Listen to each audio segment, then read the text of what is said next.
fabled heat, where magic meets desire. Subscribe to ignite the fantasy. The blade slipped between the ribs, a wet, sickening asterisk thunk asterisk echoing in the cavernous training hall. The pain was annoying, a distraction. I blinked, the world tilting for a moment before snapping back into focus. Around me, the other trainees chuckled, resuming their mock battles. "Another one, Elara," Jessa called, her voice laced with amusement as she disarmed her sparring partner with a flourish. "You're going to need to get better at avoiding those if you want to make it through the blood trials." I grunted, yanking the practice sword from my chest. The wound was already closing, knitting flesh back together like a tapestry being rewoven. I tossed the sword aside and stretched, the ache already fading. "I'll be fine," I said, my voice flat. It was the truth. Death was a nuisance, a pause in the day. I felt nothing about it, no fear, no regret, just inconvenience.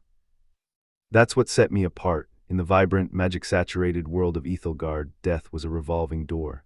The goddess Lyra, in her infinite mercy, or so the priests claimed, granted everyone a soul, a spark of divine energy that pulled them back after death, weaving them anew in the shimmering tapestry of life. Everyone, that is, except for the soulless. I was one of them, born without that spark, mortal. And because mortality was such a rarity, I was a curiosity, a living relic, trained relentlessly from birth to become a weapon against the true horrors of Ethelgard, the creatures born from the void, beings that could permanently end even the blessed souls of Lyra. The blood trials were the final test, 3 days of brutal challenges designed to push us to our limits, to weed out the weak. My mortality made me a target, a vulnerability, but it also made me something more, relentless. After another hour of training, I sought out Master Ryla, the only woman in the Citadel who saw me as something other than a freak of nature. She was old, her silver hair braided tight against her scalp, her eyes sharp as honed steel. "Master," I greeted, bowing my head. She looked up from the whetstone she was using to sharpen a wicked-looking dagger. "Elara, you survived today, I see." "Barely," I said, a flicker of something that might have been humor crossing my face. Ryla grunted, "The trials are near. You are ready as much as you can be, but you lack something, Elara, something essential." I knew what she meant. I lacked the fear of death, the primal instinct that drove most people to survive. It was a handicap, a void inside me that I couldn't fill. "I know," I said, my voice barely a whisper. "I don't feel it." Ryla set down the dagger. "Find something to fight for, Elara, something worth protecting. Only then will you truly be ready." Her words echoed in my mind as I retreated to my Spartan cell. What could I fight for? What was worth dying for when I had nothing of my own? The next day, the trials began. The first challenge was a gauntlet of magical traps, illusions, and physical obstacles. I navigated it with cold precision, relying on my training and my inherent lack of magical ability. Another side effect of being soulless, magic recoiled from me. It was during the second challenge, a brutal battle against a pack of voidhounds, that I saw her. Lysandra. She was a vision in the chaos, her fiery red hair whipping around her face as she danced through the fray, a whirlwind of steel and fury. Her power blazed, tendrils of light lashing out, incinerating the voidhounds with terrifying ease. She was everything I wasn't, vibrant, alive, filled with the intoxicating energy of Lyra's blessing. And she was losing. 2 voidhounds, larger and more vicious than the others, had broken through her defenses. One lunged for her throat. Without thinking, I moved. An adrenaline surge, sharper and more focused than anything I'd ever felt, ripped through me. I intercepted the beast, tackling it to the ground. My blade, normally used for parrying, plunged deep into its heart. Black ichor splattered across my face. The other voidhound turned on me, its eyes burning with malevolent intelligence. It was fast, too fast. I barely had time to raise my shield before its claws ripped across my arm, tearing through leather and flesh. Pain, sharp and agonizing, flooded my senses. I stumbled back, momentarily disoriented. This was it, my end. I closed my eyes, bracing for the final blow. It never came. Instead, a searing heat washed over me. I opened my eyes to see Lysandra standing before me, her face etched with fury, her hands crackling with power. She unleashed a torrent of light that obliterated the voidhound in a blinding flash. She turned to me, her eyes the color of molten gold, blazing with concern. Are you all right? My arm throbbed. I looked down at the gaping wound, watching as the edges began to knit together, slowly, painfully slowly. I'll live, I said, my voice hoarse. Lysandra frowned. You're not like the others. You're slower to heal. I met her gaze, a strange sense of vulnerability washing over me. I'm soulless, I said, the words tasting like ash in my mouth. Her expression softened, a flicker of understanding in her eyes. I see, that explains it.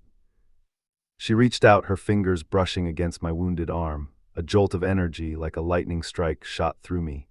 The pain receded, replaced by a warmth that spread through my veins.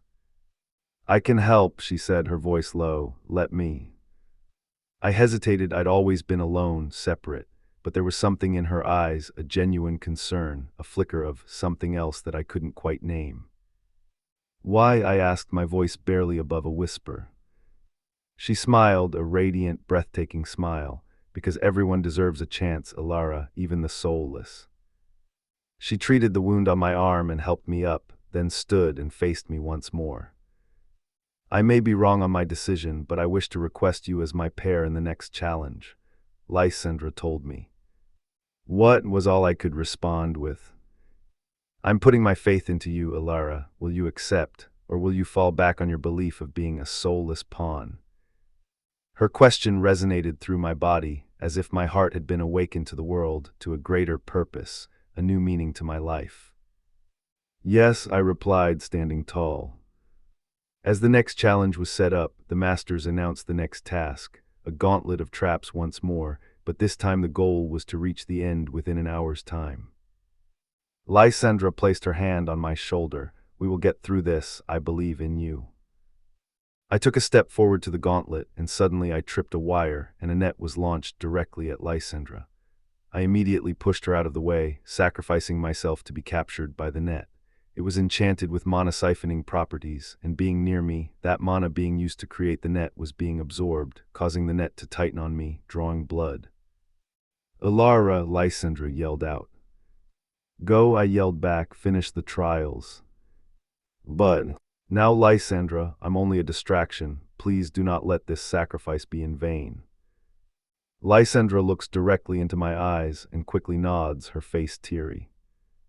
She turns around and runs towards the end, quickly traversing through all the traps with ease and grace.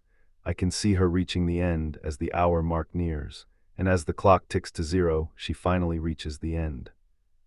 The crowd roars in applause as Lysandra succeeds. Master Ryla approaches me and removes the mana-siphoning net.